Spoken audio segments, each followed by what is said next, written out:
दोस्तों, अगर आपका नाम झूठी एफआईआर में दर्ज हुआ है और पुलिस आपका नाम उस एफआईआर से निकालने में आनाकानी कर रही है, तो पुलिस को ये सेक्शन बताकर आप अपना नाम उस एफआईआर से फौरन निकाल सकते हैं।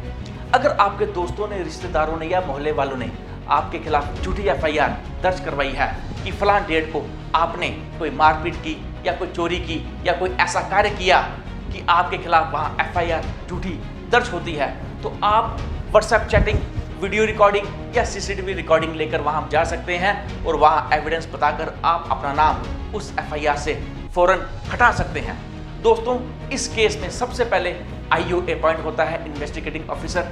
अगर इस केस में सजा 7 साल से कम है तो आईओ, वो इन्वेस्टिगेटिंग ऑफिसर, आपको सबसे पहले थाने बुलाएगा। अगर आपकी सजा 7 साल से ज्यादा है तो वह आपको अरेस्ट करने की कोशिश करेगा।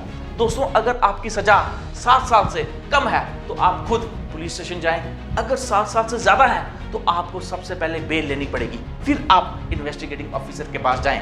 वहां जाकर आप उसको बोलें कि उसने आपके खिलाफ क्या इन्वेस्टिगेट किया है, क्या एविडेंस है आपके खिलाफ उसके पास। अगर उसके पास एविडेंस पर्याप्त नहीं है, एविडेंस नहीं है, तो आप उसको बोलें कि आपका नाम फौरन एफआईआर से हटाए। अगर वो आनाकानी करता है तो दोस्तों, उसको section 169 of CrPC criminal procedure code के तहत उसको बोलें कि इस सेक्शन में साफ साफ लिखा गया है कि अगर एक्यूज्ड के खिलाफ एविडेंस डेफिशिएंट है, पर्याप्त नहीं है, तो उसका नाम फौरन एफआईआर से हटा देना चाहिए। इसके बावजूद भी अगर वो आनाकानी करता है तो वहाँ के DSP, SP, SSP, DIG, IG के पास जाएं और उनको बोलें कि आपके एरिया के अंडर जो थाना आता है वहाँ का इन्वेस्टिगेटिंग ऑफिसर झूठी एफआईआर में भी आपका नाम वो नहीं हटा रहा एविडेंस दिखाने के बावजूद भी। तो फिर वो उस आईओ को तलब करेंगे, उसको बुलाएंगे, पूरा केस डिस्कस करेंगे, उससे पूरी हिस्ट्री जानेंगे। उसके बाद आपका आईओ का डिस्कशन होगा, आर्गुमेंट्स होंगे।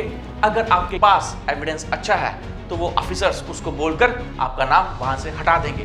दोस्तों, इस पर डायरेक्टली आपको सीधा हाई कोर्ट जाने की जरूरत नहीं है, जहां आपका टाइम, जहां आपका पैसा दोनों वेस्ट होगा।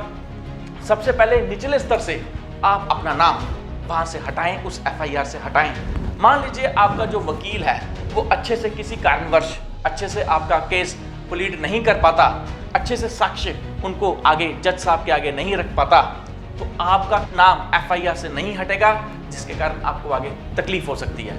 सबसे पहले आप निचले स्तर में खुद ही जाकर आप अपना नाम ये सेक्शन 169 ऑफ सीआरपीसी बताकर अपना नाम हटाएं। ये आपके लिए बहुत बेटर रहेगा, क्योंकि जब आप उसके साथ लीगल पॉइंट डिस्कस करेंगे, उसको सामने वाले को, आईओ को पता लग जाएगा कि आपके पास लॉ की नॉलेज है, आप अच्छे नॉलेजेबल पर्सन हैं, आप लॉ की बात कर रहे हैं, तो वो खुद पीछे हटेगा। उसका जो अटैकिंग मोड होगा वो डिफेंसिव मोड में बदल जाएगा, तो वो आपका नाम उस एफआईआर से हटा देगा। दोस्तों, जैसे पिछली वीडियो में मैंने आपको बताया, अगर पुलिस आपको अरेस्ट करने के लिए विदाउट सेक्शन 41A के तहत आपके घर आती है या उसके पास अरेस्ट वारंट नहीं है section 75 of criminal procedure code 1973 के तहत, तो पुलिस वालों पे ही अरेस्ट, उनको सजा का, उनको जेल का प्रावधान है। तो दोस्तों, अपनी सेल्फ रिस्पेक्ट के लिए, अपनी डिग्निटी के लिए, इस समाज की भलाई के लिए, इस समाज की तरक्की के लिए, अपने देश की तरक्की के लिए आपको ये नॉलेज होना बहुत ज़रूरी है। अगर आपको ये वीडियो अच्छी लगे तो आप अपने दोस्तों से भी इसके बारे में डिस्कस ज़रूर करें।